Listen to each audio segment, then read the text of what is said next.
Love this podcast? Support this show through the Acast supporter feature. It's up to you how much you give, and there's no regular commitment. Just click the link in the show description to support now. This is Marvelous Markomania, and I need your help to body slam breast cancer. For the entire month of October, you can head over to www.prowrestlingtees.com and search for Markomania and purchase my exclusive Ursulamania Pro Wrestling t-shirt. All proceeds that come to me from the sale of this shirt will be donated directly to the Women's Cancer Resource Center in Berkeley, California. Together, we can continue to help one another defeat breast cancer for good. You're locked in. Look at what we have here, folks. To the only show that matters. The cream of the crop. Duke loves wrestling. And there is no one that does it better than your host. I have come here to chew bubblegum and kick ass. The Duke. And I'm all out of bubblegum.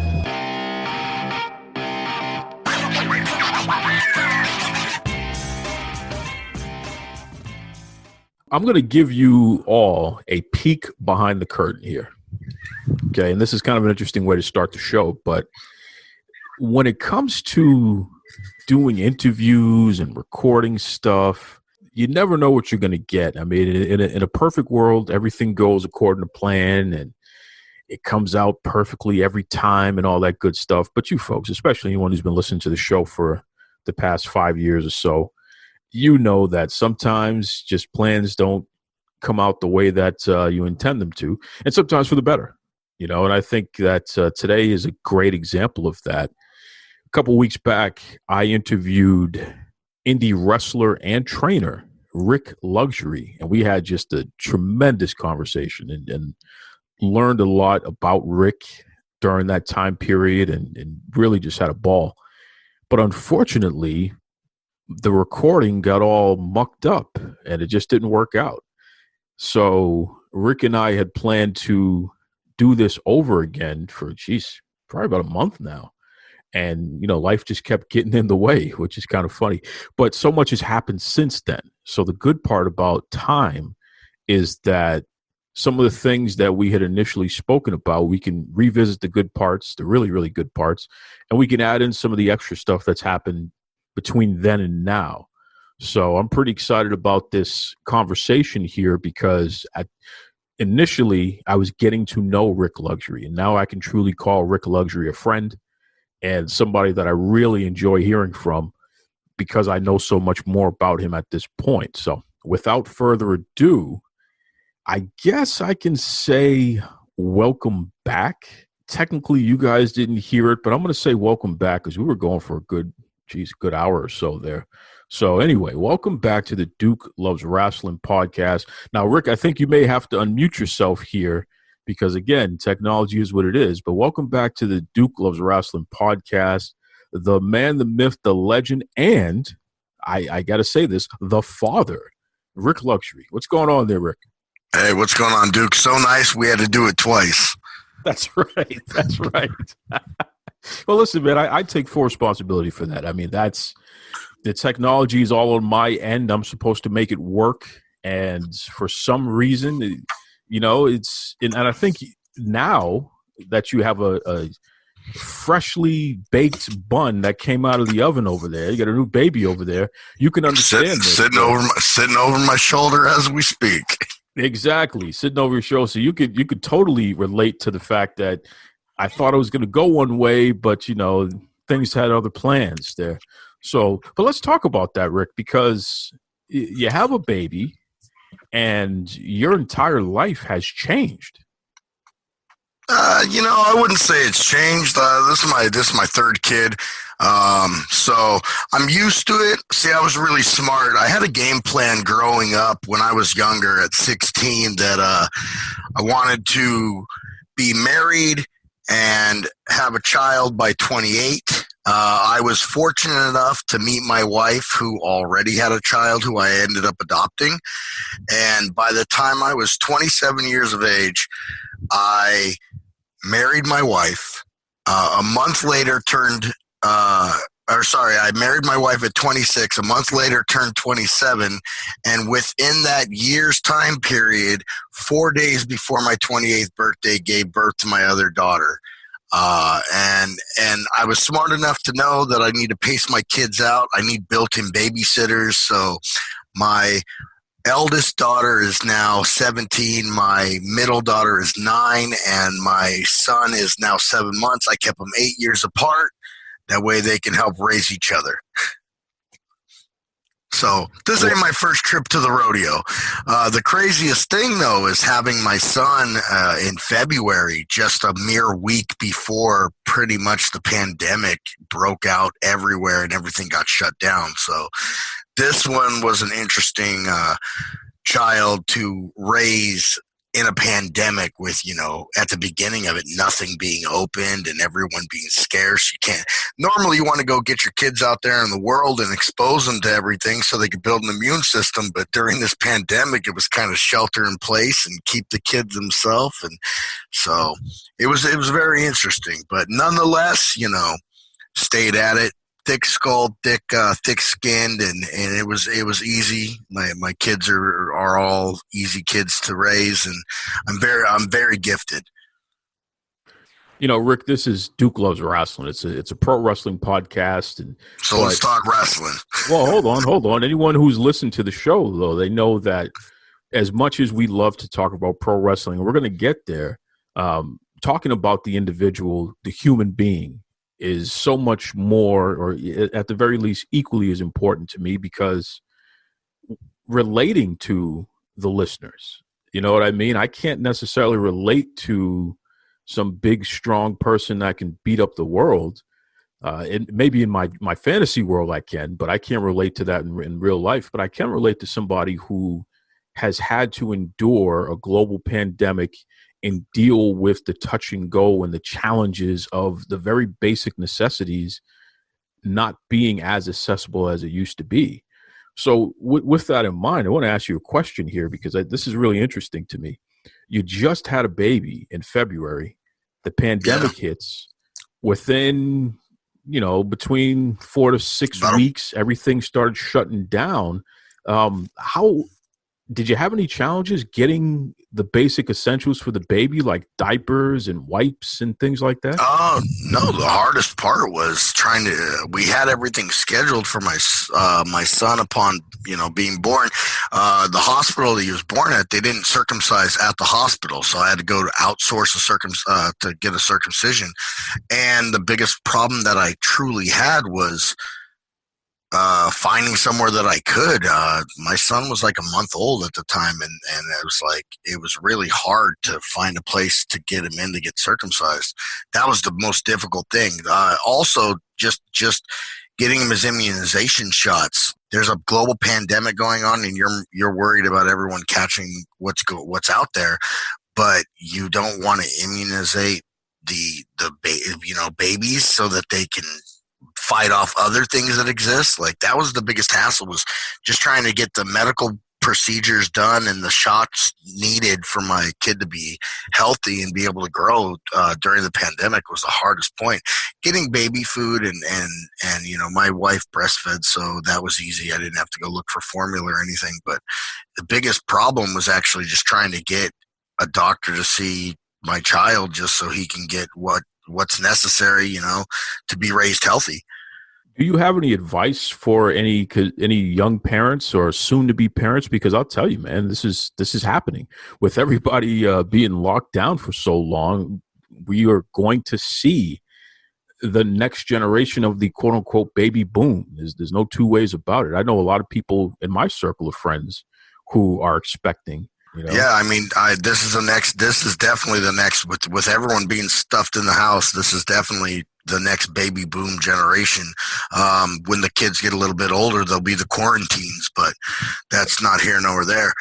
Yeah, advice is listen to your kids, even as babies. Just listen to the way they act. Like, you're more in tune to be around them now than when you were busy working all the time, or let's go here, let's go there, because that doesn't exist. So just listen to your children. You'll know the sounds they make when they're okay, when they're not okay, when something's going on, you'll be able to perceive a better understanding on when something might be going wrong, if so, instead of before where life was so in the fast lane that you were here, there, and everywhere that sometimes maybe you missed a sign and you didn't catch it in time, your kid got really sick or something like that. Now you're more in tune to be around them full time, so just listen to your children. I mean, kids will give you their signs right off the bat. They don't know it. It's first nature to them, so. Listening to you tell your story about fatherhood, first of all, you're very modest. Clearly, you're back to not getting much sleep, which you were starting to catch up over the past at least 6 years here. I could have did your first podcast this morning. I was up at 5 a.m. my time, which would have probably been 8 a.m. your time. So. So the early birds were getting the worm over there, basically, right? Basically. Yeah. Your fatherhood has closely mirrored your pro wrestling career. Whether we're talking when you first broke in as a wrestler, you're only a couple of years into the business when you became a father for the first time, right? Yeah, I was in the business for a little under 5 years at the time. So a little under 5 years, you were still cutting your teeth, And in my generation, 5 years was still like you're a baby. Nowadays, 5 years, these kids think they're veterans. But in my time with the guys that we were growing up around back in the 2000s, 5 years was nothing. That was a cup of coffee.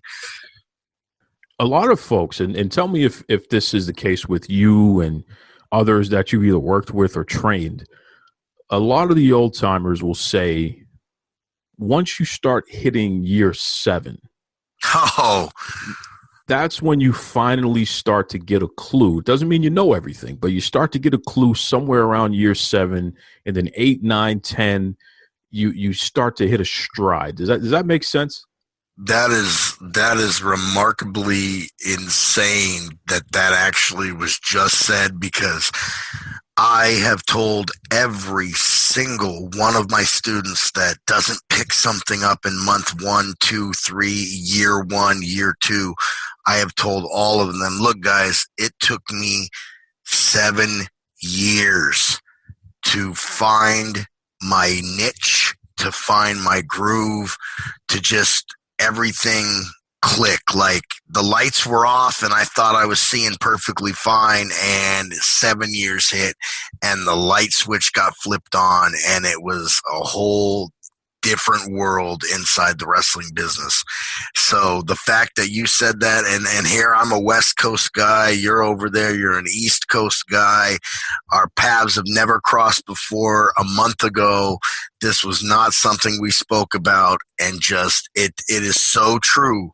That is exactly, I guess I'm an old timer now, 21 years in the business, but it is so true. I tell all my students, 7 years, guys, that's the lucky number, 7 years. Like whatever and there's a lot of kids nowadays that are just naturals that just pick stuff up in year 1, year 2. You're looking at them like, wow, this guy is great, but it's really 7 years and you fall into your niche. And for anybody that thinks, oh, here's this guy just blowing smoke out his ass, the fact of the matter is, anybody that just watched GCW's collective, the Spring Break Collective, one of my students, Starboy Charlie, was on that show with another one of my students, Big Juicy Finau. But Charlie started wrestling with me training at 11 years old. Charlie is 17 and a half right now.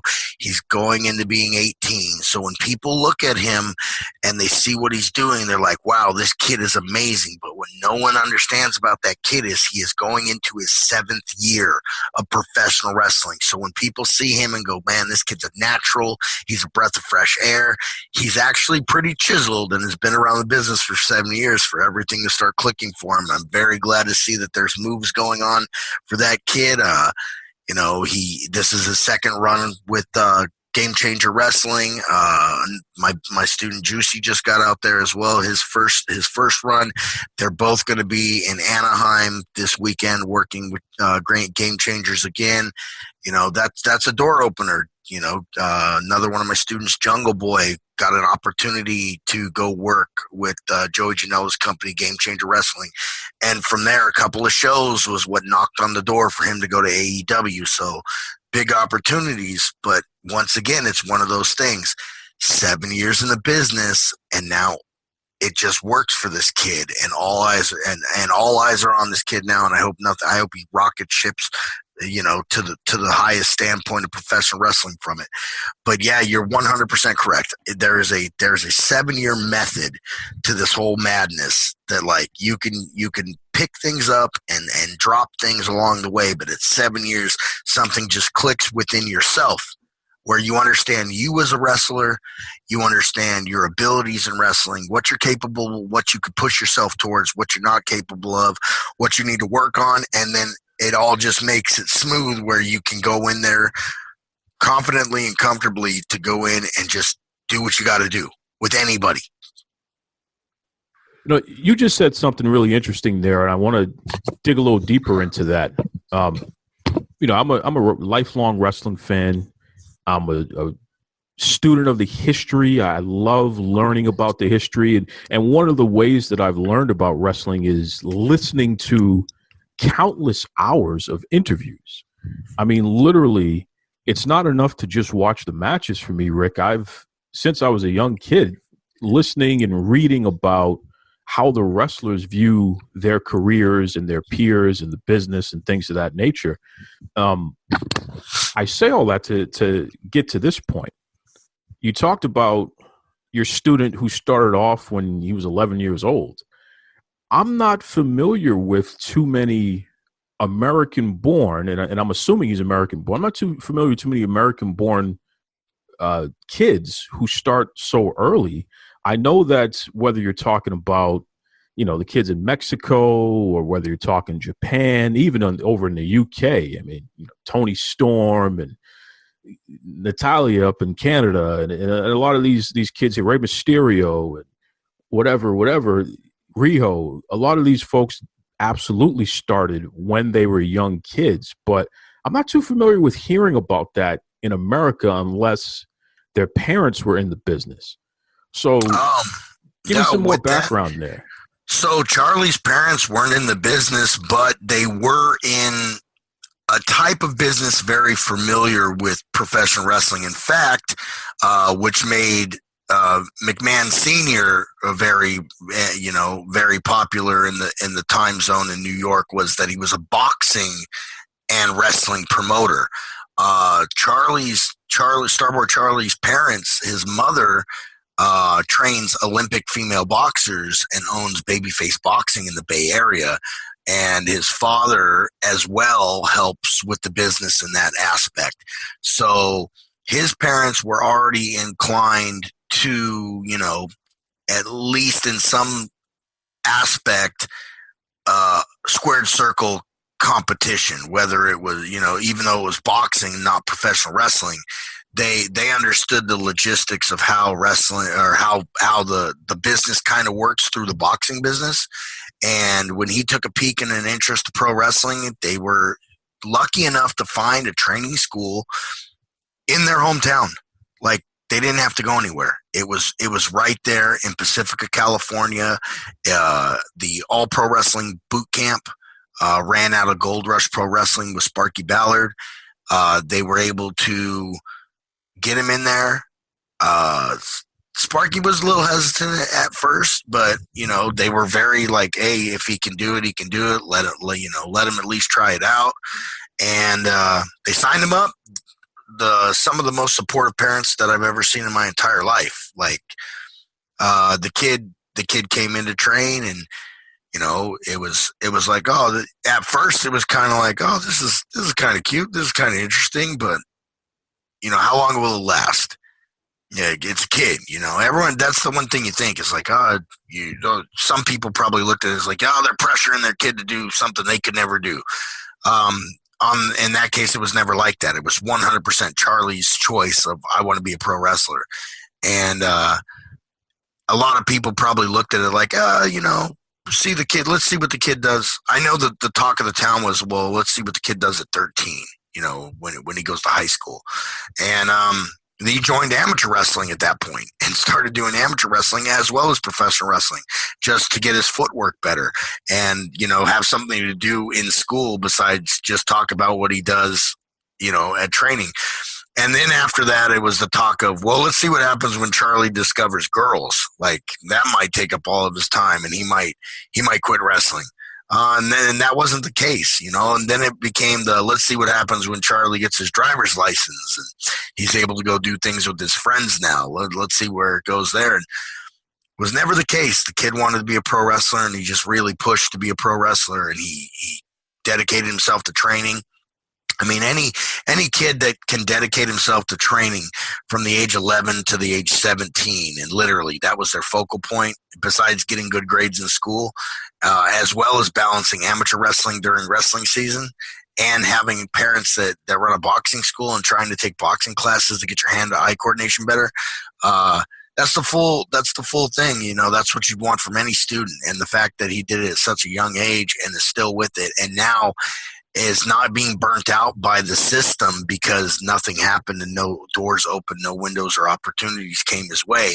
The fact that he is now about to become a actual legal adult in America and is finally getting looked at after 7 years of dedicating his time and effort. This is going to be the youngest career for somebody, at 18 that can walk in and make a big name for themselves. And he's been doing it long enough that he dedicated himself to it, that he absolutely 100% deserves it. So, yeah, it was just by his choice, and his parents were very supportive. So that's how he got in the business so young. We're talking to pro wrestler and the trainer of stars, Mr. Rik Luxury. Now, Rick, you brought up a name a little earlier, and we might as well jump into that as well. Another one of your students, Jungle Boy. And if I'm not mistaken, I mean, Jungle Boy is still a fairly young kid in his own right there. And you started working with him when he was even younger, right? Yeah. And in fact, Jungle Boy came to San Francisco, and the talk was all about his dad at the time. Like, oh, Luke Perry's going to be here at Fog City Wrestling. And no one understood why. Like, why were we being told this? Like, what was the point? And the point behind it was that his son at the time, Jack, was only 12 years old, and he was going to be there because he was interested in professional wrestling. So Jack came out, and we worked a match where myself, my tag partner MPT, and my manager Marcus Mack took on local wrestler Dylan Drake. And Dylan Drake's gimmick was actually named after 90210 character Dylan. So the fact that Luke was there and his son Jack was going to be Dylan's little brother was the angle that they were going to do with this. And he came into the match. He gave our manager a low blow when he tried to interfere, and he took the sliced bread from young Jungle Boy at 12 years old. And Jungle Boy dabbled a little bit around the area at that time with wrestling, and then he also went down south, and, his parents were very supportive of him, so he got a ring and everything and started playing around. But when he got a little bit older and decided to take it full-time serious, he came back up north, and that's when I got to start training with Jack. And the kid's amazing. Like, I can't say anything bad about the kid.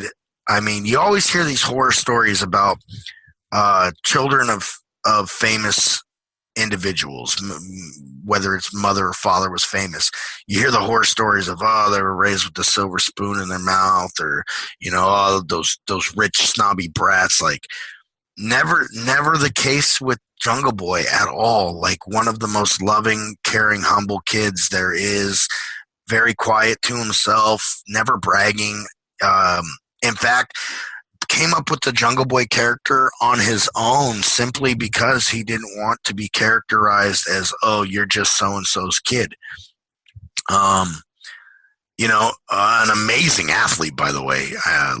Like you said last time, like the kid's chiseled from a statue from Greeks. Like he's just in phenomenal shape. He can do some of the most amazing things I've ever seen inside of a ring.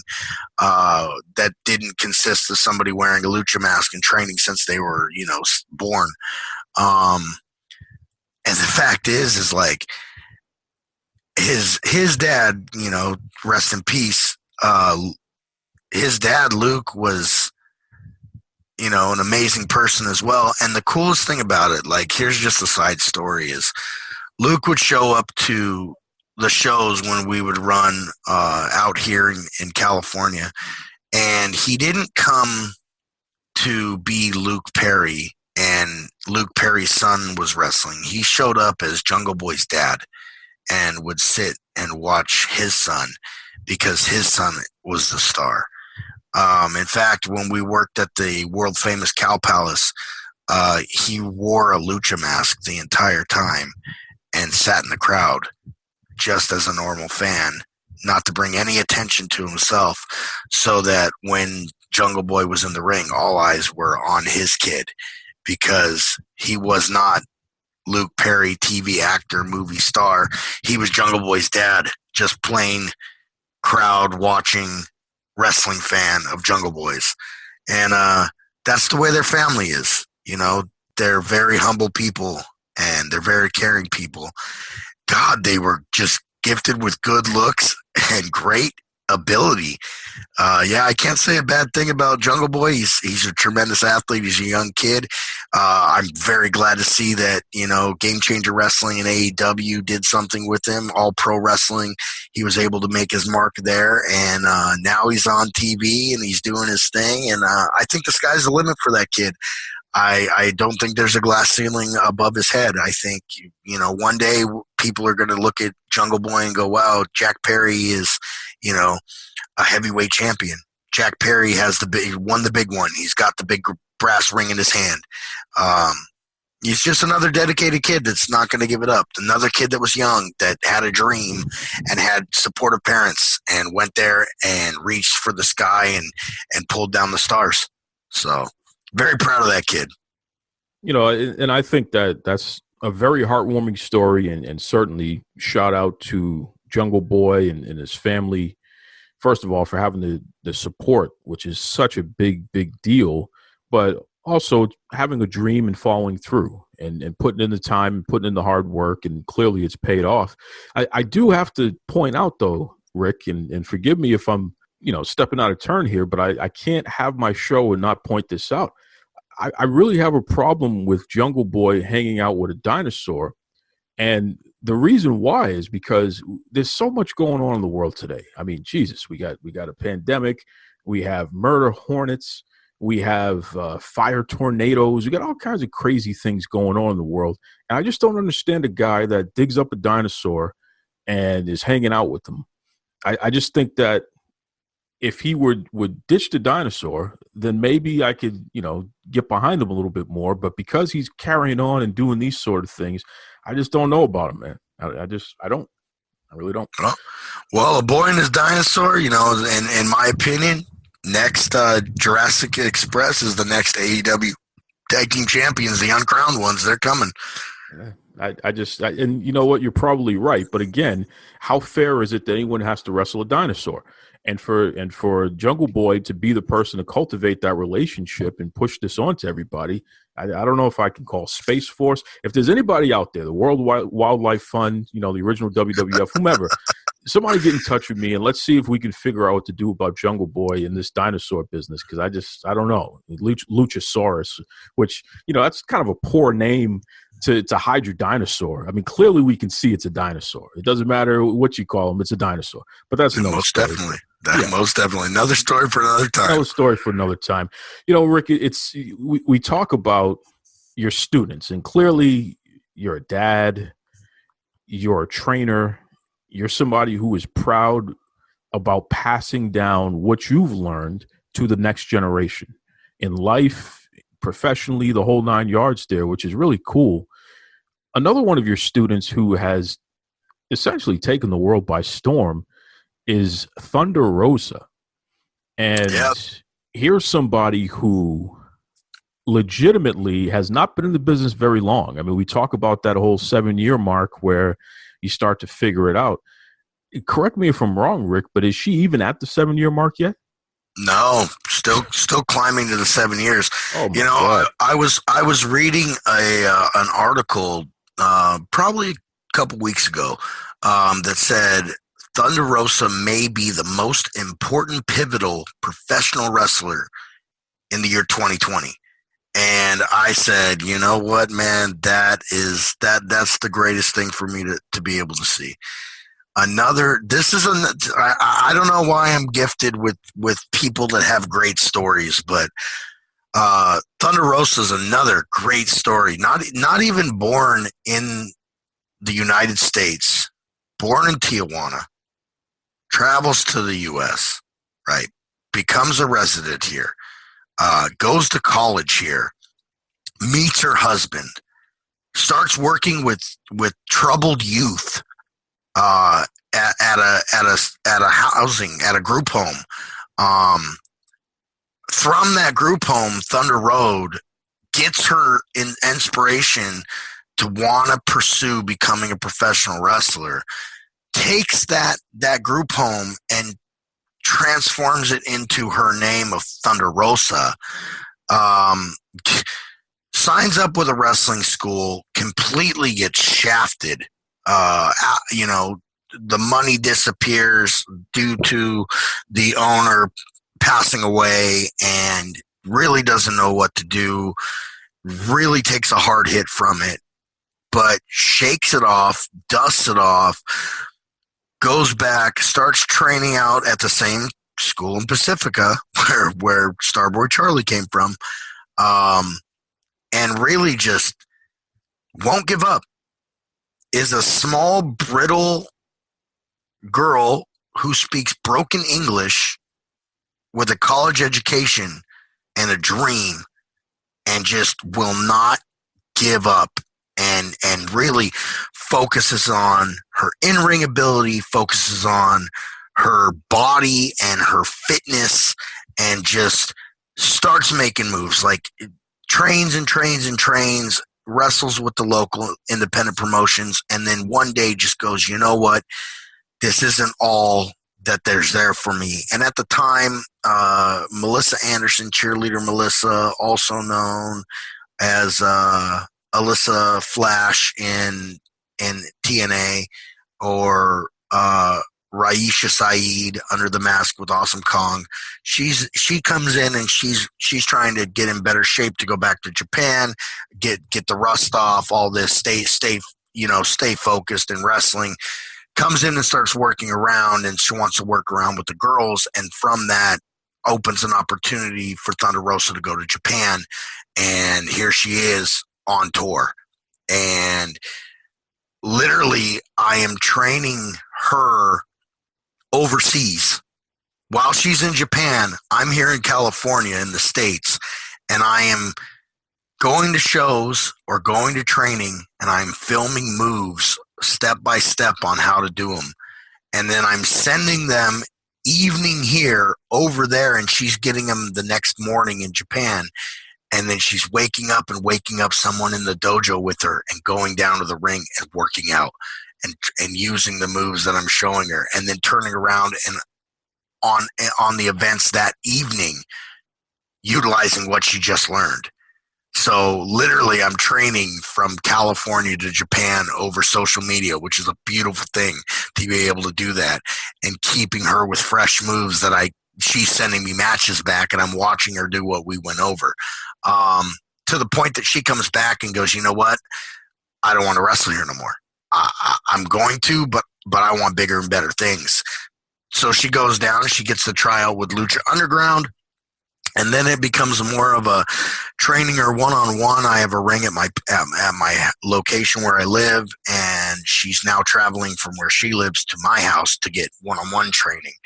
And we just really start developing that Cobra Moon character, how a snake moves and what she needs to do, what moves would a snake use, and what's a finisher for her, and how can we get some moves that'll make her look different than everybody else. And we're really working on this with, my brother, me, and her.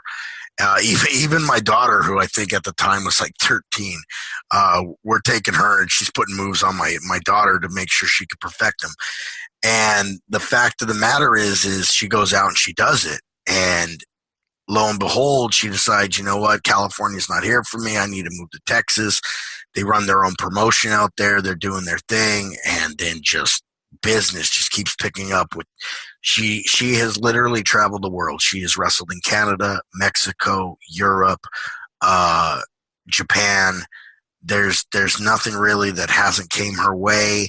Lucha Underground under her belt, and then here comes the knocking for what at the time should have been a chance to go to WWE, but the hurricanes and the floods kind of postponed that, and then everything happened again with another natural disaster, which postponed it again. And then NWA contacted her during that. And here she goes there, becomes women's world champion, one of the most recognized championships there was at the time for women wrestling. And then AEW is now knocking at her door. And here she is wrestling the AEW women's champion. And I'm watching the match, and here she is putting on that Mexican stretch into a standing pendulum, and that's something that she put my 13-year-old daughter in at my house, and my daughter is watching going, hey, she did that to me. And it kind of brings it just all full circle. Like,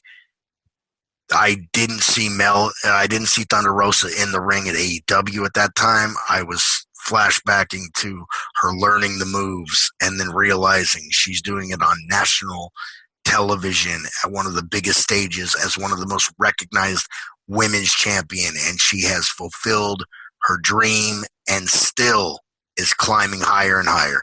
So I'm very gifted to have great people walk into my life, and to even just be able to push their stories out to people like, hey, this is the real story behind the person. Like, I don't have anything bad I could say about any of the people I've spoke about today. So, I mean, Thunder has a little bit of a temper on her, but if you talk to her long enough, you hear that out of her own voice. But they're all great people, man, and I'm so glad just to even have been a sliver of time in their life to, if anything, I taught them to help them move forward. And currently, like I said, another one of my students, Big Juicy Finau, just got his shot on Game Changer Wrestling, and he's going down there again this weekend. I got 3 other students that are technically 4 other students that are trying to get on that GCW show in Anaheim this weekend, and I hope all of them land something. I have 30 students total currently at the time. I probably had at least 90 students in my career, and I wish each and every one of them success. I've told all my students that my success is my story, my legacy is not going to be on what Wrestling Personified Rik Luxury did in the ring on a show, or what championships he won, or where he was. It's going to be, my legacy is going to be the students that I've trained, and what they do is where my legacy will come in. Absolutely, absolutely. And good luck to all of the students, especially the ones who are looking to either get on the card or on the cards this weekend coming up here. I want to back up just for a second and relay a story that I've never told before, because you talked about Thunder Rosa and the fact that she has a little bit of a temper. It's really funny. And folks who listen to Duke Loves Wrestling, they have heard Thunder Rosa on the show numerous times. The first time I interviewed her is when she was with Wow Superheroes. She had just switched from Cobra Moon to Serpentine, the Luchador Serpentine. And we had a conversation. Wow set up the interview, had a relationship with those folks over there, and shout out, good luck to them. Hope to see them back out there soon. But they set up the interview and talking to her. And I had already been familiar with her work on the indies anyway, Thunder Rosa. So we get on the line with each other, and I do my standard. Is there anything you want to talk about or you don't want to talk about? And I think she was testing me, Rick, because she goes, yeah, this, that. And I'm like, okay. And she told me something, and I'm not going to relay what the something is. I never told this story before, but she told me something, and I swear to this day, and I'm going to ask her next time I talk to her if she was testing me, because I stayed within the lines, and I didn't cross the lines. And, at first she was kind of like, because, listen, the wrestling business is tough, and there's a lot of people who are just not reputable, give each other a hard time. There are a lot of people who go out of their way to hurt others or try to interfere with their careers. So it's not uncommon for a wrestler to be kind of cautious, especially when they're interacting with me, a podcaster, for the first time, right? Because I'm technically an extension of the media, and this can go one or of two ways. You're either going to get put over or something's going to happen and you're not looking so well. So it's important that you protect yourself and what have you, and I totally get that. So I think she was testing me. And sure enough, I was very respectful and protective of her. And from that moment forward, we really have developed a nice relationship, great friendship, her and Brian, her husband, and what have you, just really unbelievable, incredible people and huge hearts. And they do so much for others on a consistent basis, which is just tremendous to see. I got a lot of time for that family. But it's funny that you mentioned the temper, because absolutely, she was like, yeah, man, don't do this and don't do that. And I'm like, okay.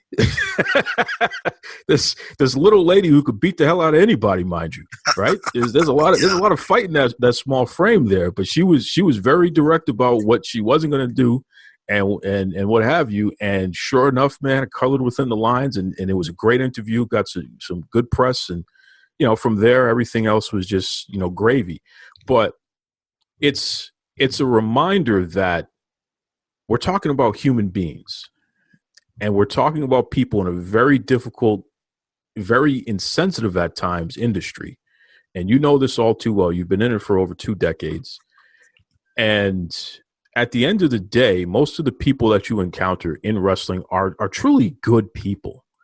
And the challenge is sometimes they're put in not so good situations. And that can sour anybody. You know what I mean? So to hear you tell the stories about not just Thunder Rosa, but all your students and what have you, and it's just so great to hear, because it's a reminder to everybody listening. We're talking about human beings, man, and everybody has a story. And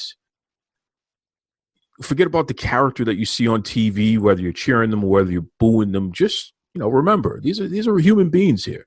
These are real people with dreams, and they're out here to entertain us, and that's great and what have you, but they're out here to reach their goals in life as well.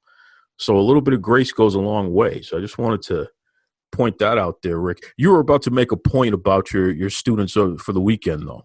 Oh yeah, I got a couple of guys. I'm pretty sure GCW will let people use their names. It's not like the big Fed where your name might be Aaron Joseph and they'll call you Bradley Rotten on TV just so they don't have to utilize or give you any of your own thing. But yeah, I got a student of mine, Alpha Zoe, Cliff Hendricks, Surza, D-Rogue. These guys are all jumping in a car with Big Juicy going down to LA for Game Changer Wrestling in Anaheim, and I hope all of them get on. And if so, I hope my boy KG, Kevin Gill, the commentator there, kind of puts it over like, yo, all these guys from the same area, like this is a place to be keeping your eyes on, East Bay. But yeah, I wish nothing for the best of them. I always tell these guys too, when they come to training, I say, look, guys, life is hard. There's no simplicity about life, because if life was easy, no one would want to live life because it would be too simple. Life is hard, life is tough, and you're going to get roadblocks thrown in your way, potholes in the road, change of direction, detours. It's going to happen. And no matter what negativity throughout their day happens, I always tell them, check your baggage at the door. When you walk into my facility, you're here to learn. You're here to provide for others. You're putting your safety in the hands of someone else and their safety in your hands. And I need clear mind, body, and soul when you walk through that door. I said, I'm not saying that when you walk out of this door that life won't hit you right in the face again and you got to pick that baggage back up and run with it. But for those couple of hours each day, we're here for the betterment of your career, your dreams, to make it all reality, to check all that at the door. And some people are able to do that very well. Now, I'm not trying to jump back to Thunder Rosa, but that temper she has, I think, I always say pro wrestling is an outlet. Anything that you have going on, go in the ring, bump it out. Get that anger out of your body, bump it out, train hard, sweat it out. I think for Thunder, though, that temper she has is a little too much for just pro wrestling, and maybe that's why she got into the world of MMA. Maybe she just needed to hit things a little harder to help, get that little bit of temperament out. But that's the Latina in her, and I love her to death. But yeah, I always tell my students, man, that this is an outlet, that this is a way to, take life and all the beatings that you get on a daily basis, whether it's from family or friends or the lack of, or just your work or traffic or your show getting canceled on TV, whatever the small thing could be, the smallest thing can weigh on you and be the straw that breaks the camel's back, because you never see how much things are just stacking up. So I always tell my students, no matter what, this is a place, this is a safe zone. You could come in here and just let it out, bump it out, scream it out, whatever you have to do, just get it out of your system. Always leave here feeling better than you did when you came in. Rik, we've talked about you as a father and as a trainer, obviously as a wrestler.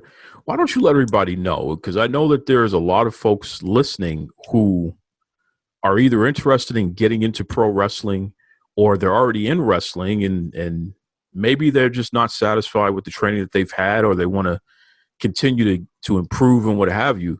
What's the best way folks can reach out to you and check out the school and all that good stuff there? If you want to check out the school, we're on Facebook. It's East Bay Pro Wrestling on Facebook. We're also on Instagram, East Bay Pro Wrestling. We have a training academy. Right now we're running Monday, Tuesday, Wednesday, Thursday evenings. We're also running Sunday mornings. We have 2 rings. We have a class of 30 students right now between beginners and semi-pro and advanced semi-pro. We're there. You can find us on social media, on all the big social medias, Twitter, Instagram, Facebook. It's East Bay Pro Wrestling, and that's East Bay, B-A-Y, like the East Bay of California. Pro Wrestling, not B-A-E, like you're my bay. But East Bay Pro Wrestling. You can reach out to me on social media. You can hit me on Facebook. Wrestling Personified Rik Luxury. That's wrestling, the word, not wrestling like Duke loves, but wrestling, WRESTLING, Personified, PERSONIFIED,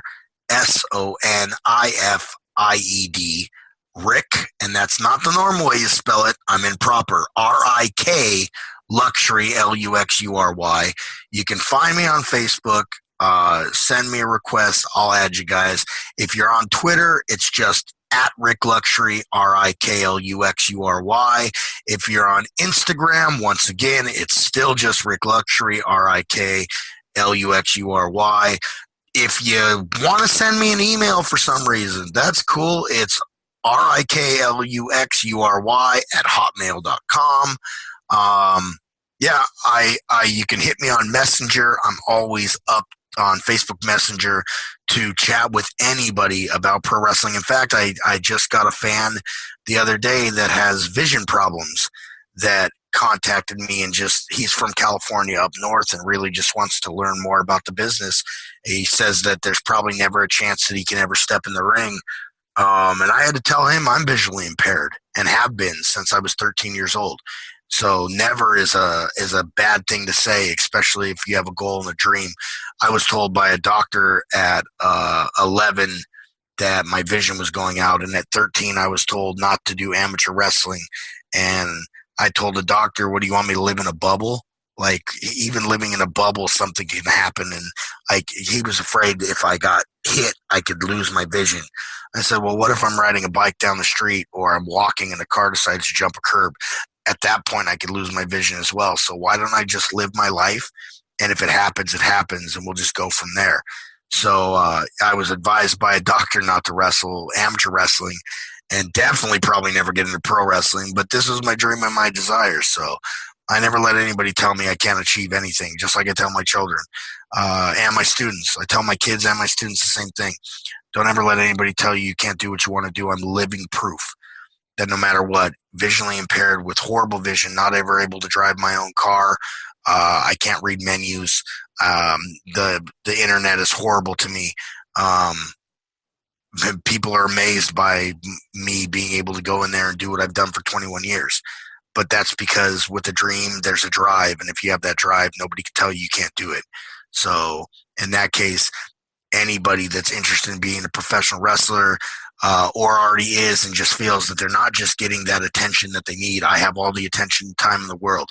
Reach out to me, relocate, come train with me. I'm dedicated. Like I said, my career is not going to be what I do in the ring anymore. And I learned that a long time ago, that, you know, my desire and dream for professional wrestling spans way more than just me being an active competitor. This is not a hobby. I'm not a weekend warrior. This is a full-time career for me. This is all I want to do. And even when I have to step out of the ring because I can't compete any longer, I'm still going to train people, mentor people, and coach people, because this is what I believe I was put on earth to do. And like you said earlier, Duke, I'm here to spread the knowledge and the tools that were given to me. And there's a lot of things that I train that were taught to me 20 plus years ago, that I don't see a lot of people training anymore. And pro wrestling is technically almost a dying art. There are so many aspects to pro wrestling that if they're not continued on and passed on from the generations that knew them, they're going to die. There are things that I guarantee that Luthez did in pro wrestling that have not been utilized in 30 years. And if no one ever passes that knowledge on, then it dies with Luthez. And my thing is, I want to pass on every ounce of knowledge that I've ever learned to anyone willing to learn it, so that one day it will continue past me, past them. And as long as there's pro wrestling on the earth, which technically, if you think back in the annals of time, Lincoln was wrestling people on battlefields. There was pro wrestling. Somehow, some way, some form, pro wrestling has existed since the annals of time. There's been some kind of competitive sport of wrestling. And as long as it continues, I want every ounce of knowledge that I ever had passed on to people so they can continue it on. Such a great conversation with Rik Luxury, just a really great person. And, you know, there's a lot going on with Rik, and Rik doesn't lead with the day-to-day challenges that he faces on a personal level. He leads with pride in his students and their accomplishments and his philosophy on pro wrestling, what have you. But to think that this guy, you know, he has sight issues. How the hell can you be a pro wrestler with sight issues and be able to train people as effectively and as well as he has? It's just, I really tip my hat to him. And you know what's funny about that is that Rik never told me that before. So I was hearing about that for the first time, just like you were. So just incredible. There are so many folks who are just, you know, they're like heroes among us. You know, some of you listening are just that as well. So it's just a reminder that the things that we have in life that could hinder us, you could potentially turn that into a strength, right? Because you find a way and you work on it. You find a way to not allow it to trip you up or slow you down as much as it should.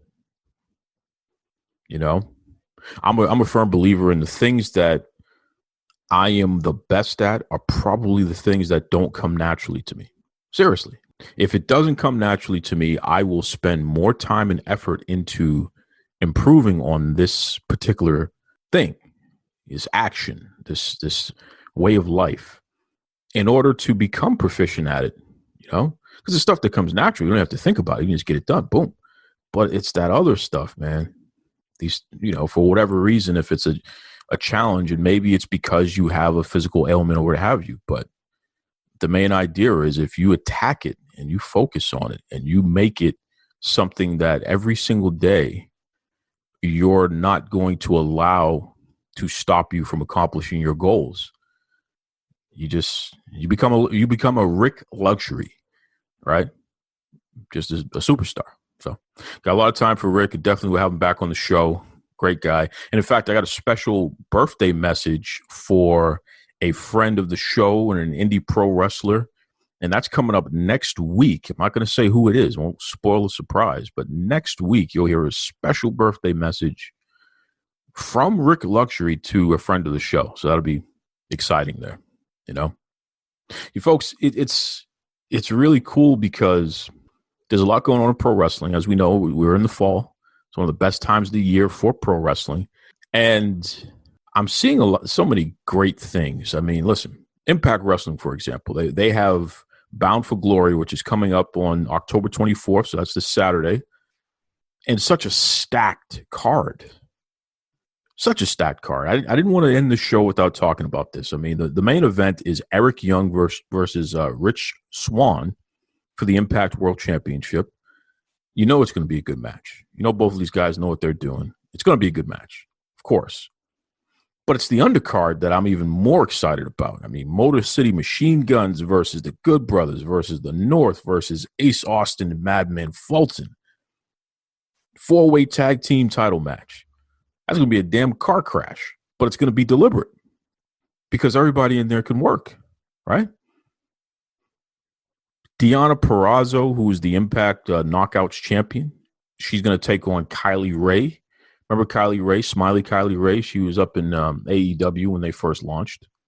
She's with Impact. Deonna Purrazzo was in NXT for a while. The Virtuosa, right? I think she actually wrestled on Raw or SmackDown a few times too. She just signed a long-term contract with Impact, so congratulations to Deonna Purrazzo. I'm still a little frustrated with her because she's taller than Jordan Grace, and I think it's disrespectful to be taller than Jordan Grace, even though I'm taller than Jordan Grace, but so what? I can do it. You can't do it. Anyway, I'm really looking forward to that match because I think it's going to be a very technically sound and serious endeavor here. There's definitely going to be body parts that are worked. It's not going to be a lot of flippy-dippy, peanut butter skippy foolishness out there. It's going to be the good stuff. So looking forward to that match. There is Rahit Raju versus Chris Bay. Shout out. Versus Trey Miguel versus TJP versus Jordan Grace versus Willie Mack. A 6-way scramble match for the X Division title. Hello. So my money is on either Chris Bay or Jordan Grace. Either one of them I think could take this. But I can't wait to see this match. I think there's so many different types of styles that all complement each other, and it's going to be a hell of a match there. Looking forward to that. We're finally going to get EC3 versus Moose, and it's going to happen in an undisclosed location, whatever that means. But I just want these two to just beat the hell out of each other, please. Just get it over with. Boston Bad Boy, in his own right, Eddie Edwards versus Ken Shamrock, my guy. Shout out to The Rock, the legend, Ken Shamrock. And Shamrock's going to have that no good Sami Callihan in his corner, so that's interesting. And then you have, and I started from the top and I worked my way down, folks. And I don't know what the match order is going to be. This is just the way I see it. But then you have something interesting. They're bringing back the Call Your Shot gauntlet. Okay?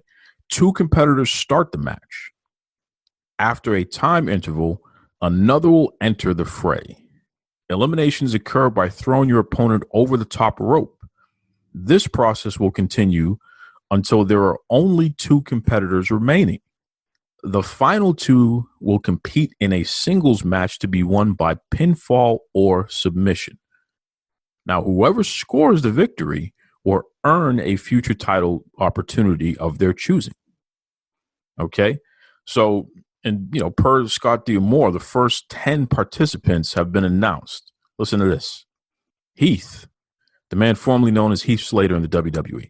So Heath, Rhino, right? Former ECW world champion, Rhino, Hernandez, AC Romero, Larry D, Brian Myers, you remember him from WWE, Tommy Dreamer, and then get this, Tenille Dashwood, former Emma in the WWE, Taya Valkyrie, and Havoc, who is over in Wild Superheroes. They're Havoc. So just a hell of a mix of men and women in this one match here, which starts off as basically a battle royal, and then it's going to end as an actual one-on-one match. So I'm excited about Bound for Glory 2020. I can't wait to watch it again Saturday, 8 p.m. Eastern time. It's going to be on the Fight TV app. So please, if you don't have it already, get the Fight TV app. You definitely want to watch this card. It's probably going to be one of the better wrestling cards of the year, just because it's well matched, right?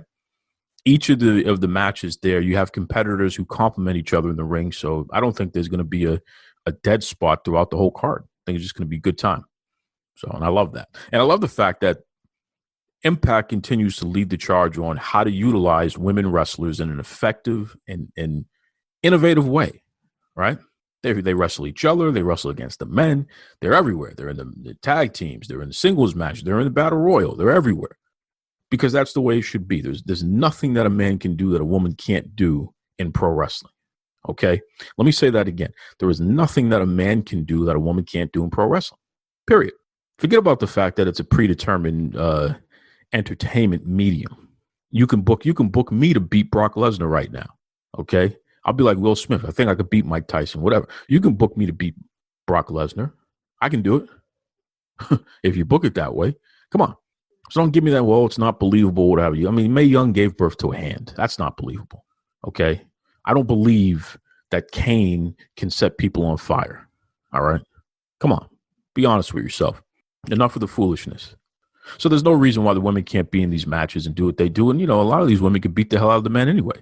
I think Jordan Grace could crush just about everybody in that match that she has. And something, between Havoc and Taya Valkyrie, I'd say the same thing about their match. You think Tommy Dreamer can beat up Havoc?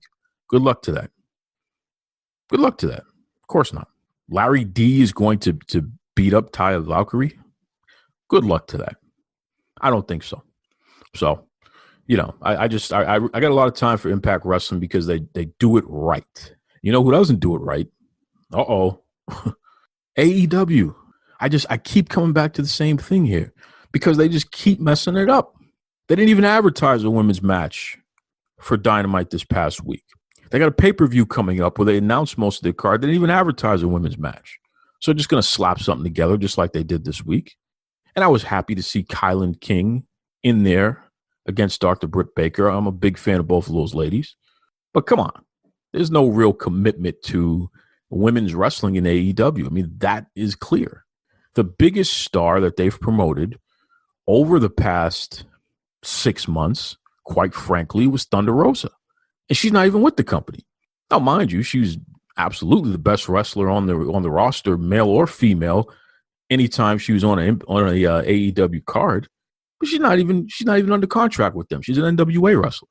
So, even that was bizarre and didn't make any sense when you really think about it.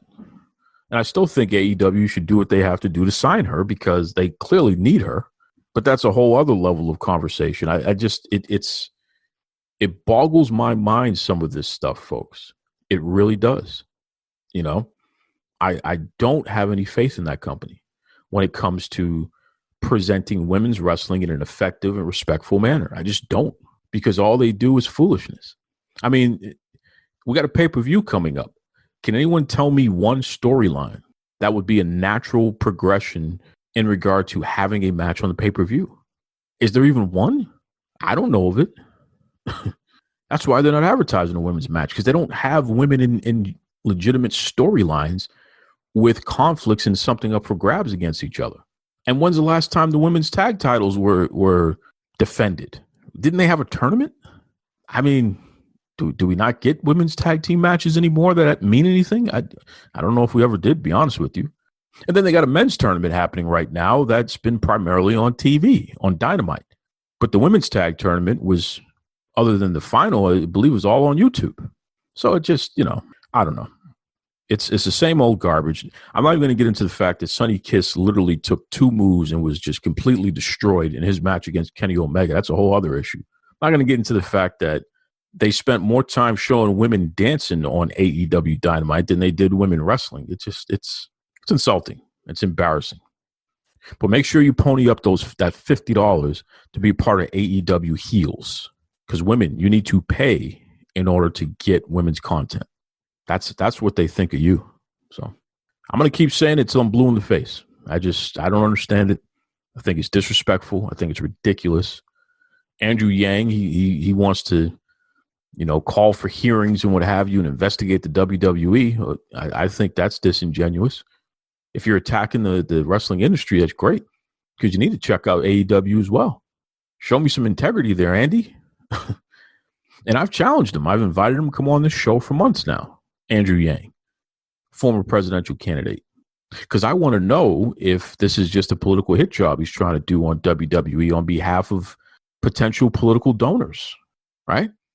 Andy, how many people, connected to AEW have donated to the Yang campaign or have allowed you to, they've hosted events or what have you where you've been the primary speaker or the fundraisers or what have you, or, maybe paid for some hotel rooms and put you up. Come on.